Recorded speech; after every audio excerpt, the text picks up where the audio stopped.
Welcome to the Copperfield Electric Podcast. Great to be here. So, to kick off our deep dive today, I want to paint a picture. Okay. And I think this is going to hit home for, well, pretty much everyone listening. It's that moment, middle of the month. You go to the mailbox or, you get that email notification. The utility bill. The utility bill, you open it, you scroll down to the total amount due, and your stomach just plummets. The universal feeling, that shock. It's more than shock, right? It's confusion. You're just staring at this number thinking, what did I do? Did I accidentally power a small carnival in my backyard? Right. Why is this number so high? Exactly. And why does it feel so random? It feels random because electricity is invisible. You can see a shopping cart fill up, you see the gas pump number go up, but electricity, you just use it. And then weeks later, bam, the bill arrives. But here's the thing, it isn't random at all. It's just physics and economics. And that is exactly what we're digging into today. We've got a really interesting set of sources here, all about mastering your home energy costs. We're looking at the data, the real math, behind what actually drives that bill up. And then we're going to pivot to the solution side. Yeah. Because knowing the problem is only half the fight. We've got some great info on Copperfield Electric, a service provider, that really shows the difference between, say, changing your habits and changing your actual infrastructure. Ooh, I like that. Habits versus infrastructure. So let's start at the scene of the crime.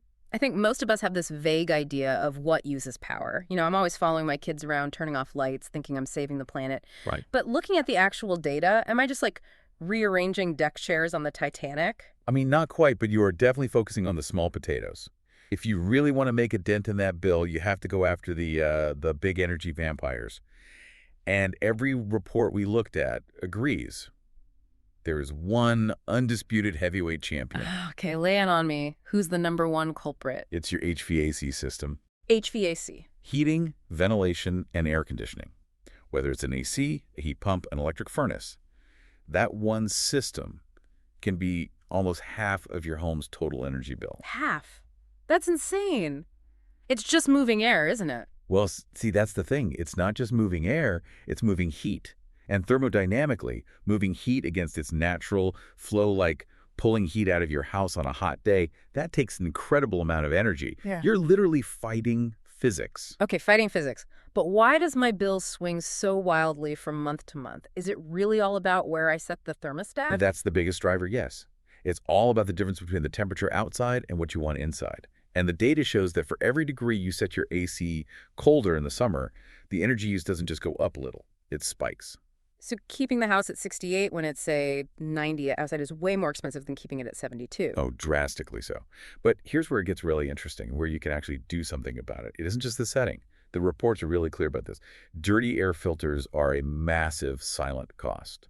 I have to admit, I hear change your filter all the time, and it feels like, generic advice, like floss more. I get it. Does it really make that big of a difference to the bill? It is a physics thing, not a hygiene thing. So when your filter gets clogged with dust and hair, your HVAC motor has to work so much harder to pull air through it. It's like trying to breathe through a coffee stirrer while you're jogging. Perfect analogy. And that motor, working harder, draws more power. At the same time, less air is flowing, so the system can't cool the house as fast, which means it has to run for longer. You're paying more per minute for more minutes. So the $10 I'm saving by putting off buying a new filter is actually costing me, what, $50 in electricity? Easily. And that's not even counting the wear and tear that leads to expensive repairs later. Okay, that makes total sense. HVAC is king. Who's the runner-up? What's number two? It's the quiet one in the garage, water heating. A water heater. Again, something I just totally ignore. It just sits there. And that's the danger. Think about what it's doing. You've got this giant metal tank with 40 or 50 gallons of water inside. Yeah. And you are paying to keep that water scalding hot 24 hours a day, 7 days a week. Just in case I decide to wash a spoon at 3 a.m. Exactly. When you put it that way, it sounds crazy, right? It's like keeping your car idling all night, just in case you need to run to the store. It's pure waste. It is. It's called standby loss. But there's another problem, and it's just like the air filter issue. Sediment. Sediment, like dirt. Minerals. Yeah. Calcium, mostly. Yeah. Over time, it settles into a rock-hard layer at the bottom of the tank, right on top of the heating element. So you're paying to heat a rock. Yeah. Then heat the water. Got it. You've accidentally installed an insulator inside your own heater. The quick fix, check the temperature. Most are set to 140 degrees from the factory. Which is way too hot. It is. 120 is plenty for showers, for dishes. Turning it down saves you from paying to overheat water that you're just going to mix with cold water anyway. That's a great point. You pay to heat it up, then you add cold water to cool it down. A double loss. Precisely. Okay, let's move into the kitchen. The appliances. Fridge, dishwasher, oven. How bad are they? They're sort of your third tier of energy hogs. And the inefficiency here is almost all about behavior. The sources kept bringing up the full load rule. And I am so guilty of this. Running the dishwasher when it's only half full just to clear the sink. It's a really expensive habit. The machine uses pretty much the same amount of hot water and energy, whether it's washing 2 plates or 20. So a half load literally doubles your cost per dish. Right. And the research also hit on laundry water temperature again. Is hot water really that much more of an energy suck than cold? It's around 90% of the energy used in a wash cycle. 90%. Yes. The motor spinning the clothes uses almost nothing. It's all about heating the water. Modern detergents work just fine in cold water for most things. Switching is instant savings. Okay, so let's circle back to where I started. The lights. You said that was small potatoes, so should I just stop worrying about it? No, but it's about scale. An old-school incandescent bulb is really just a tiny heater that happens to glow. Right, so in the summer, I'm paying to heat the room with my light bulb and then paying my AC to cool it back down. You are literally fighting yourself. And that's where the tech shift is so important. Our sources, especially the info from Copperfield Electric, they really emphasize switching to LEDs. We hear about LEDs all the time. Is the difference really that big? It is massive. An LED uses about 75 to 80% less energy for the same amount of light. So yeah, turning off lights is a good habit, but swapping the bulbs out is a permanent structural fix. You know, that brings us to a really important pivot point in this whole conversation. We've been talking about the software, right? Our habits. But at some point, you can't just efficiency your way out of bad hardware. That is the hard truth.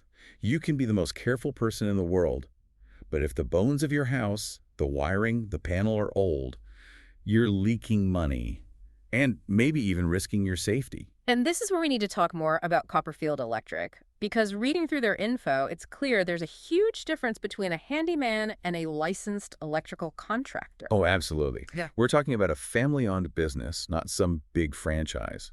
And they're fully credentialed. Their license is number 1094740. They're bonded, insured, and all their techs are background checked. Why is the background check so important in this field? Well, you're letting someone into your home to work on its nervous system. Trust is everything. They have this line on their site that I thought was really telling. We are honest electricians who will only diagnose a problem if it truly exists. I saw that too.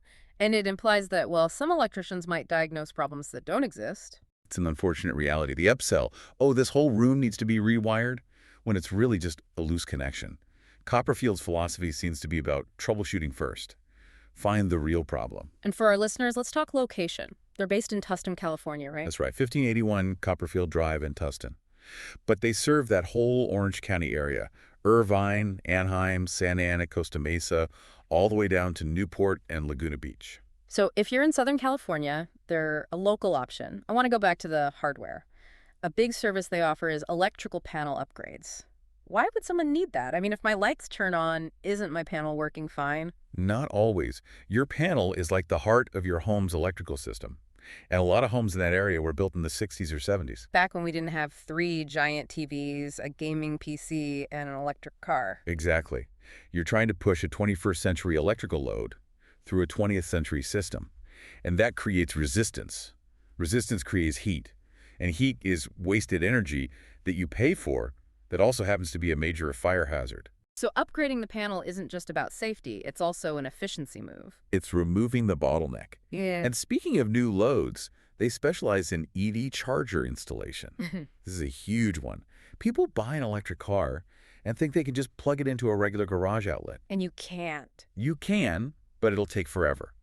More importantly, that outlet wasn't designed for that kind of massive, continuous power draw for hours and hours. We've literally seen outlets melt. Yikes. A professional install puts in a dedicated high-amperage circuit that's safe, efficient, and charges the car way faster. It really just shows how your home's grid has to evolve with your life.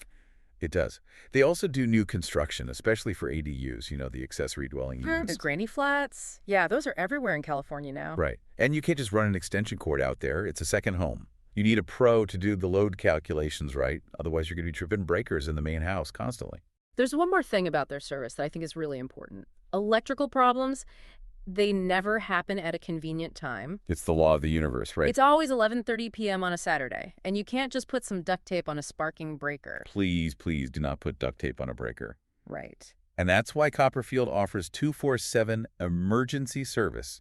Their whole philosophy is that emergencies don't stick to business hours. That's a huge peace of mind factor, knowing you can get a licensed, bonded pro out to your house at 2 in the morning. It turns a panic situation into just a problem with a solution. You just need the number. And speaking of, for anyone listening who's now side-eyeing their electrical panel, what is that number? How do they reach Copperfield Electric? The direct phone number is 626-622-9694. And what if you prefer email?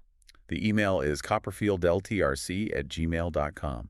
Or you can go to their website. They have a Get a Free Quote button, which is a really easy way to just ask a question without any commitment.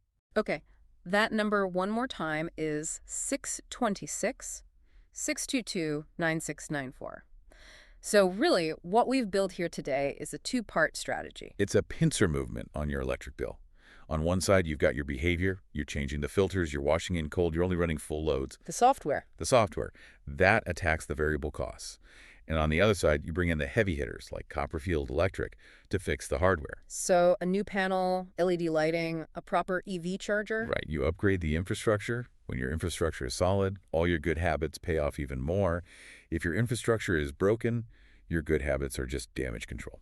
That is a great way to put it. Stop fighting your own house. Exactly. So before we wrap up, I want to leave our listeners with one final thought. We've covered a lot of ground here. What's the one thing you want people to be thinking about after this? I want you to think about the smart home.